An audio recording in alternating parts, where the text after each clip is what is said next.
नमस्कार, आवाज इंडिया में आप सभी का स्वागत है। मैं हूं सीमा और नजर डाल लेते हैं खास खबरों पर। उप मुख्यमंत्री शिंदे ने दिल्ली में पीएम मोदी को दी दिवाली की शुभकामनाएं। कई मुद्दों पर हुई चर्चा।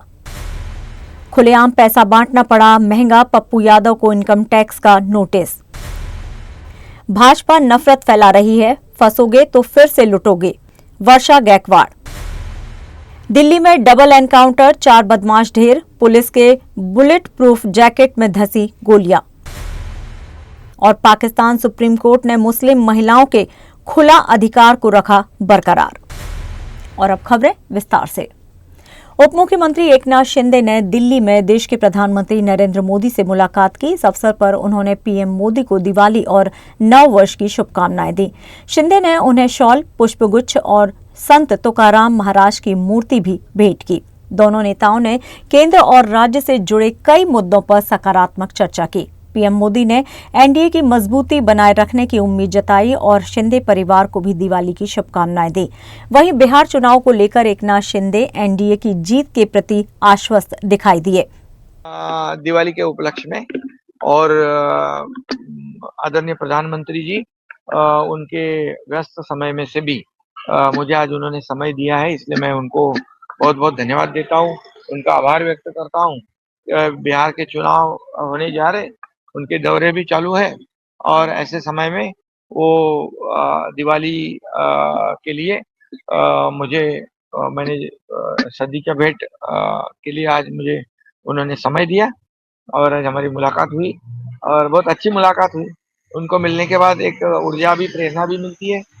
एक एनडीए के तो हमारे वो प्रमुख है, देश के प्रधानमंत्री जी है, इसका भी हमें फक्र है कि देश को आगे बढ़ाने का काम वो कर रहे हैं। ऐसी परिस्थिति देखे तो दुनिया में कई देशों की हालत खराब है, लेकिन हमारे देश की जो परिस्थिति है, प्रगति है, वो अर्थव्यवस्था को बढ़ावा देने का, मजबूत करने का काम आदरणीय प्रधानमंत्री जी कर रहे हैं और इसलिए भी हमें उनका अभिमान, गौरव है।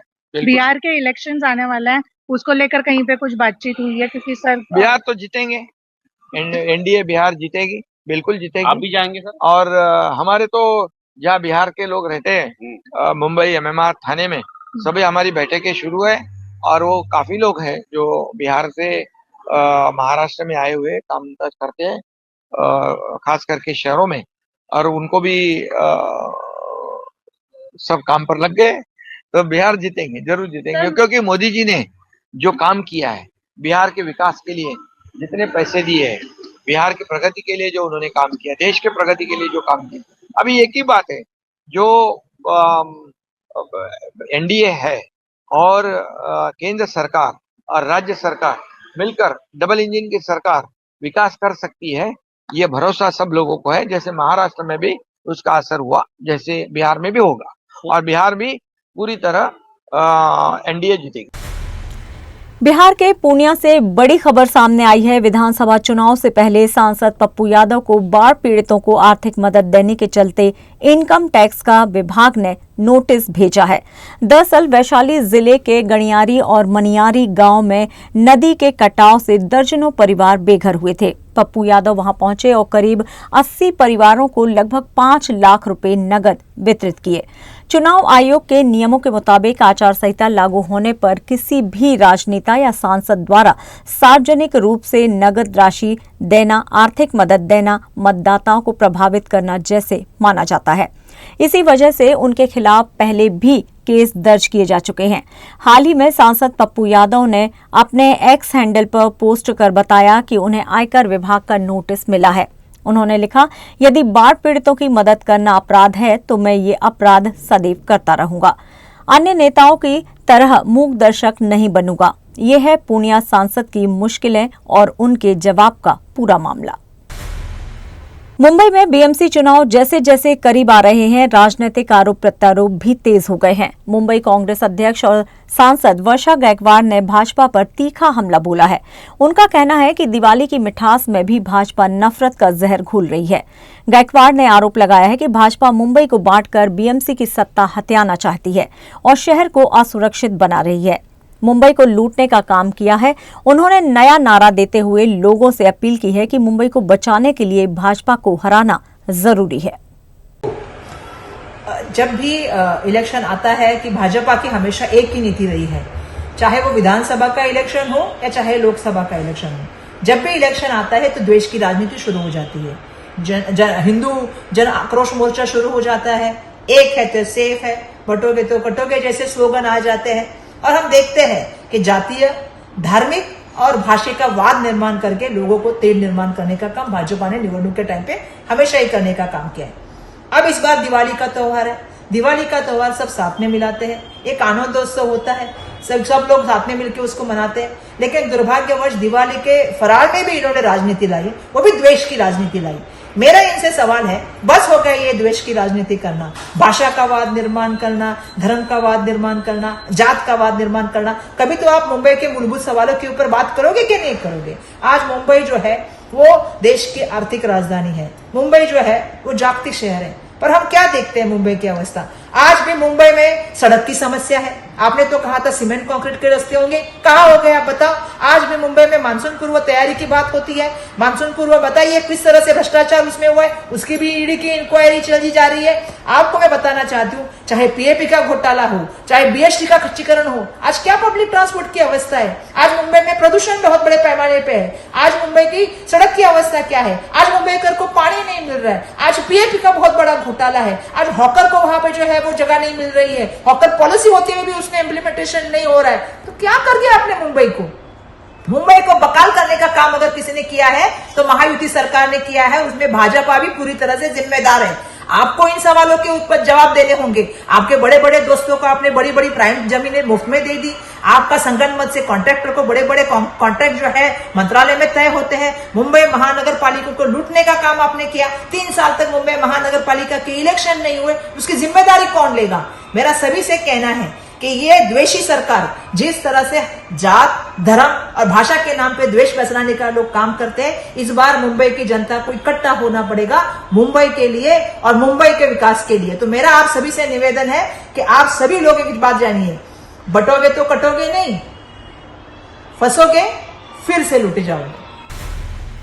दिल्ली में शुक्रवार की रात बंदूकों की दहशत के नाम रही नागलोई और महरौली 2 इलाके, लेकिन एक ही कहानी। पुलिस और बदमाशों की सीधी भिड़ंत, गोलियों की तड़तड़ाहट से पूरा इलाका सहमा। नागलोई में 3 बदमाशों ने पुलिस को चुनौती देने की कोशिश की। जवाब में चली गोली और तीनों अपराधी जमीन पर गिर पड़े।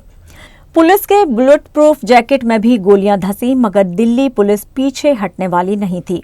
उधर महरौली की गोलियों में दिल दहला देने वाला एनकाउंटर। वांटेड क्रिमिनल कोकू पहाड़िया भागने की कोशिश में पुलिस पर गोली बरसाई, लेकिन फिर चली पुलिस की सीधी प्रतिक्रिया। एक सटीक निशाना और अपराधी वहीं ढेर। उसे अस्पताल पहुंचाया गया, जहां उसकी हालत अब स्थिर बताई जा रही है। आर्म्स सप्लाई समेत कई मामलों में वो पहले से वांटेड था।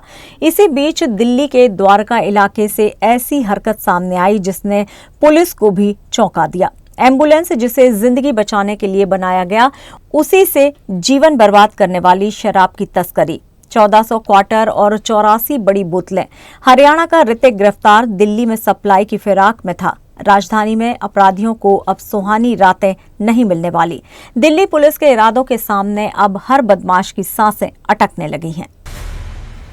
और फिलहाल खबरों में यहां पर लेंगे एक छोटा सा ब्रेक। आप बने रहिए हमारे साथ।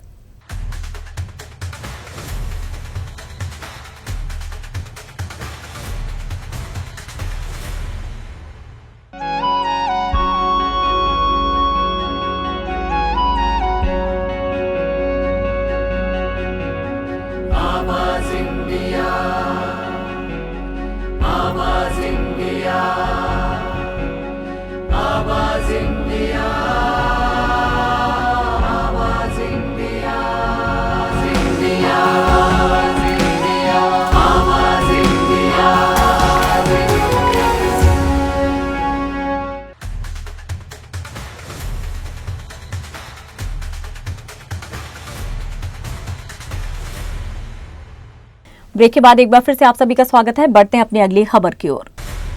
पाकिस्तान की सुप्रीम कोर्ट ने शुक्रवार को एक ऐतिहासिक फैसला सुनाया है। अदालत ने मुस्लिम महिलाओं के खुला के अधिकार को मजबूती से बरकरार रखा है, यानी कि अब महिलाएं पति की सहमति के बिना अपने वैवाहिक संबंध समाप्त कर सकती हैं।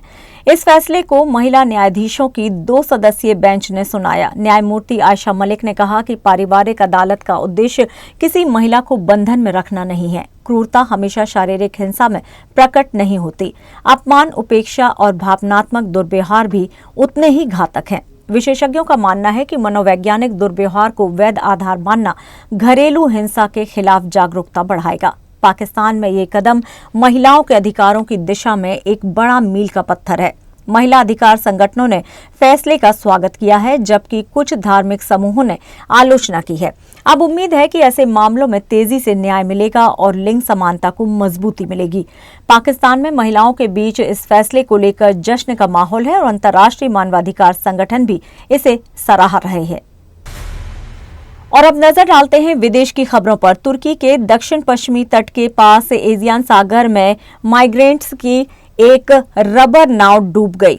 इस हादसे में कम से कम 14 लोगों की मौत हो गई है। नाव में 18 लोग सवार थे जो तुर्की से ग्रीस जाने की कोशिश कर रहे थे।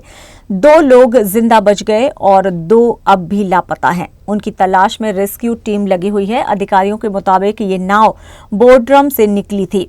थोड़ी ही देर में नाव में पानी भरने लगा और वो समुद्र में डूब गई। एक बचे व्यक्ति ने बताया कि वो 6 घंटे तक पानी में तैरकर किसी तरह किनारे पर पहुंचा है। दूसरा व्यक्ति थक कर एक छोटे द्वीप पर मिला है। नाव में ज्यादातर लोग अफगानिस्तान और सीरिया जैसे संघर्ष वाले देशों से आए थे। ये लोग बेहतर जिंदगी की तलाश में खतरनाक सफर कर रहे थे। हादसे के बाद तुर्की ने 4 तटरक्षक नौकाएं, 1 हेलीकॉप्टर और डाइविंग टीम भेजी है। तुर्की सरकार ने कहा है कि मानव तस्कर लोगों की जान से खेल रहे हैं और सख्त एक्शन जरूरी है। संयुक्त राष्ट्र एजेंसी के अनुसार इस साल केवल इसी समुद्री रास्ते पर 200 से ज्यादा ऐसी घटनाएं हो चुकी हैं। 500 से ज्यादा माइग्रेट्स अपनी जान गंवा चुके हैं। अंतर्राष्ट्रीय स्तर पर इस घटना का दुख जताया जा रहा है और तुर्की ग्रीस से मिलकर काम करने की अपील की जा रही है। भारत के प्राचीन बौद्ध धरोहरों को लेकर एक बड़ा राजनीतिक और धार्मिक संदेश। रिपब्लिकन पार्टी ऑफ इंडिया के अध्यक्ष और केंद्रीय सामाजिक न्याय राज्य मंत्री रामदास अठावले ने साफ कहा है कि बोध गया स्थित महाबोधि महाविहार को बौद्धों के अधिकार में लाने का आंदोलन हर हाल में सफल होगा। चंद्रपुर की पवित्र दीक्षा भूमि से धम्मचक्र अनुपरिवर्तन दिवस के मौके पर उन्होंने महाराष्ट्र के बौद्ध आम्बेडकरी समाज को एकजुट रहने की जोरदार अपील की। अठावले ने दावा किया है कि मुंबई में भी बड़ी एकता खड़ी की गई है और ये जनशक्ति आंदोलन को निर्णायक सफलता दिलाएगी। कार्यक्रम में हजारों की संख्या में बौद्ध अनुयायी पहुंचे। मंच पर कई बौद्ध भिक्षु और आम्बेडकरी संगठन के नेता मौजूद रहे। धम्मचक्र की इस ऐतिहासिक धरा पर हर साल की तरह बाबा साहेब भीमराव अंबेडकर और भगवान बुद्ध को नमन करते हुए समाज के लोग न्याय और समानता की राह अपनाने का संकल्प दोहराते हैं। अठावले ने भारत की बौद्ध विरासत पर गर्व जताते हुए बताया कि बौद्ध ने धम्मचक्र प्रवर्तन की शुरुआत की, फिर 300 साल बाद सम्राट अशोक ने इसे पूरी दुनिया में फैलाया और आधुनिक दौर में महामानव डॉक्टर बाबा साहेब अम्बेडकर ने नागपुर में धम्मचक्र को पुनः स्थापित कर बौद्ध धर्म को नई दिशा दी। उन्होंने कहा कि बौद्ध धर्म की महिमा दुनिया भर में गूंज रही है। पाली भाषा में की जाने वाली प्रार्थना भारत का गौरव है और हम राजनीति में हों या सत्ता में अपनी बौद्ध पहचान और धम्म पर हमें गर्व है। छत्तीसगढ़ के बीजापुर में नक्सलियों की हैवानियत फिर सामने आई है। उसूर थाना क्षेत्र के नेला कांकेर गांव में 2 ग्रामीणों को बेदर्दी से मौत के घाट उतार दिया गया। नक्सली दल रात के अंधेरे में गांव पहुंचा और धारदार हथियारों से 25 वर्षीय रवि कट्टम और 38 वर्षीय तिरुपति सोडी की निर्मम हत्या कर दी गई। गांव में चीखें, सन्नाटा और दहशत की खामोशी। नक्सल वारदात को अंजाम देकर फरार भी हो गए। पीछे बस खून के निशान और परिवार के आंसू छोड़ गए। सूचना मिलते ही पुलिस दल घटनास्थल के लिए रवाना हो गया, लेकिन सवाल वही, आखिर कब तक? बस्तर संभाग के 7 जिलों में ग्रामीण लगातार नक्सलियों का निशाना बन रहे हैं। हालात इतने भयावह हैं कि इस साल अकेले बीजापुर समेत पूरे इलाके में अब तक माओवादी हिंसा में लगभग 40 लोगों की जान जा चुकी है। 14 अक्टूबर को भी इलमिडी थाना क्षेत्र में भाजपा कार्यकर्ता सत्यम पुनेम की हत्या हुई थी। गला रस्सी से दबाया गया। शव के पास मिला पर्चा जिसमें नक्सलियों ने उसे मुखबिर करार दिया था, धमकियां दी थी, लेकिन चेतावनी के बाद अब सीधे मौत। जनवरी 2023 से दिसंबर 2024 के बीच सिर्फ इसी संभाग में 11 भाजपा नेताओं को नक्सली मौत दे चुके हैं। ये आंकड़ा नहीं, ये बस्तर की भयावह सच्चाई है। बीजापुर में फिर खून बहा है, फिर 2 घर उजड़े हैं और फिर एक सवाल खड़ा है, क्या नक्सलियों की दहशत से कभी आजाद होगा बस्तर? और आवाज समाचार में यहाँ लेंगे एक छोटा सा ब्रेक। आप बने रहिए हमारे साथ।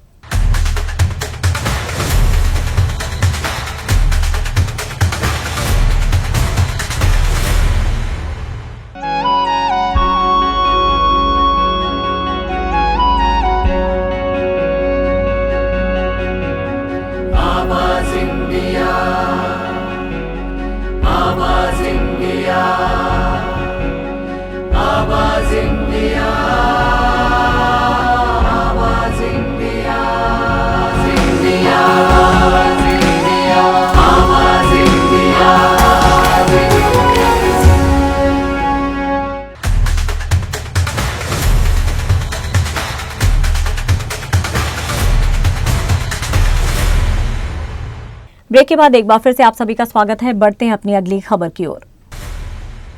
मशहूर हेयर ड्रेसर जावेद हबीब की कंपनी फॉलिकल ग्लोबल में निवेश करने वाले लोगों को उनके पैसे वापस मिलने का भरोसा दिया गया है।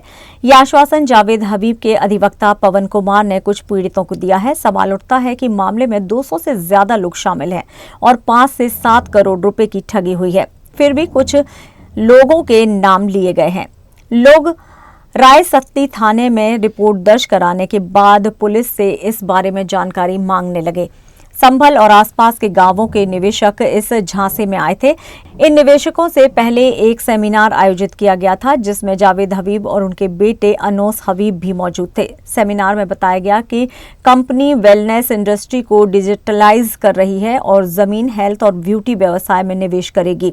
मुनाफा सीधे निवेशकों तक पहुंचने का दावा किया गया। 2 वर्ष बाद भी निवेशक अपने पैसे और मुनाफा नहीं पा सके, जिससे उन्हें ठगी का एहसास हुआ। अब 32 मुकदमे दर्ज हैं और अधिवक्ता ने कुछ लोगों को राशि लौटाने का वादा किया है। भारतीय विज्ञापन जगत के सबसे बड़े नामों में से एक पीयूष पांडे अब हमारे बीच नहीं रहे। 70 वर्ष की आयु में उनका निधन हो गया, जिससे पूरे एडवर्टाइजिंग इंडस्ट्री और रचनात्मक जगत में शोक की लहर है। कई प्रतिष्ठित ब्रांडों के पीछे की सोच और भावनाओं के जनक वही थे। उनकी क्रिएटिविटी ने भारतीय विज्ञापन की परिभाषा बदल दी। उनके निधन के बाद एड फिल्ममेकर प्रहलाद कक्कड़, सदी के महानायक अमिताभ बच्चन सहित कई जानी मानी हस्तियों ने उन्हें श्रद्धांजलि दी। गीतकार और सेंसर बोर्ड अध्यक्ष प्रसून जोशी ने उन्हें याद करते हुए कहा कि पीयूष पांडे सिर्फ एक एड गुरु नहीं, बल्कि ऐसे इंसान थे जिन्होंने छोटे शहरों से आने वाले लोगों को आत्मविश्वास दिया। प्रसून जोशी ने बताया कि MBA के दिनों में जब वो इस पेशे को समझने की कोशिश कर रहे थे, तब पीयूष पांडे ने उन्हें सिखाया था कि विज्ञापन सिर्फ व्यापार नहीं बल्कि भावना और मानवता का माध्यम है। उन्होंने कहा, मुझे सौभाग्य मिला कि मैंने उनके साथ कई प्रोजेक्ट्स पर काम किया है। उनके साथ बिताया हर पल एक सीख थी। जोशी ने भावुक होकर कहा कि पीयूष जीवन से गहरा प्यार करते थे और हर छोटे पल में प्रेरणा ढूंढ लेते थे। उनके विज्ञापन सिर्फ उत्पादन नहीं बेचते थे बल्कि दिलों को छू लेते थे। उन्होंने हमें सिखाया कि रिश्तों, सच्चाई और कमजोरियों में ही सबसे सुंदर कहानियां छिपी होती हैं और यही उनका असली जादू था। आंध्र प्रदेश के कुल्लूर में हुई बस आग की दुर्घटना ने पूरे देश को झकझोर दिया है। इस भीषण हादसे में कई यात्रियों की जान चली गई। 43 लोगों को ले जा रही बस में बीच रास्ते में आग लग गई, जिससे 2 ड्राइवरों समेत केवल 23 लोग ही बच पाए। हादसे की खबर मिलते ही लोगों के दिल सहम गए। अभिनेत्री रश्मिका मंडाना ने सोशल मीडिया पर इस त्रासदी पर गहरा दुख व्यक्त किया है। उन्होंने इसे विनाशकारी बताते हुए लिखा कि ये सोचना असहनीय है कि इतने लोग, जिनमें छोटे बच्चे भी शामिल थे, कुछ ही मिनटों में अपनी जान गंवा बैठे। रश्मिका ने प्रभावित परिवारों के प्रति अपनी संवेदनाएं व्यक्त की और प्रार्थना भी की। अभिनेत्री ने लिखा, इस घटना की कल्पना करना भी कठिन है। आग में फंसे यात्रियों पर क्या बीती होगी, इसे सोचकर दिल भारी हो जाता है। देश भर में लोग मृतकों के परिवारों के प्रति अपनी संवेदनाएं व्यक्त कर रहे हैं। महाभारत में कर्ण का यादगार किरदार निभाने वाले पंकज धीर अब हमारे बीच नहीं रहे। उन्होंने 15 अक्टूबर को 68 वर्ष की आयु में कैंसर से लंबी जंग हारते हुए अंतिम सांस ली। उनके निधन के 10 दिन बाद धीर परिवार उनकी आत्मा की शांति के लिए ऋषिकेश के परमार्थ निकेतन आश्रम पहुंचा है। परिवार में बेटा निकितिन धीर, पत्नी अनीता धीर और अन्य सदस्य शामिल थे। हालांकि बहू कृतिका कामरा इस मौके पर नजर नहीं आई। परिवार ने आध्यात्मिक गुरु स्वामी चिदानंद सरस्वती से मुलाकात की और पंकज धीर के सम्मान में गंगा आरती में हिस्सा लिया।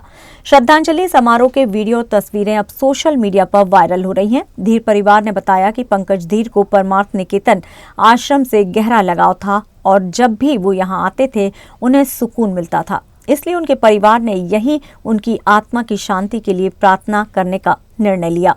स्वामी चिदानंद सरस्वती ने कहा कि पंकज धीर ने महाभारत में कर्ण का किरदार अमर बना दिया था। वो अक्सर परिवार के साथ गंगा घाट पर समय बिताते थे। इस बार परिवार आंखों में आंसू और भारी मन लेकर यहाँ पहुंचा है, लेकिन प्रार्थना के बाद उन्हें शांति और हिम्मत मिली है। पंकज धीर को चाहने वाले प्रशंसक भी सोशल मीडिया पर उन्हें श्रद्धांजलि दे रहे हैं। और फिलहाल आवाज समाचार में इतना ही, लेकिन आप देखते रहिए आवाज इंडिया। नमस्कार।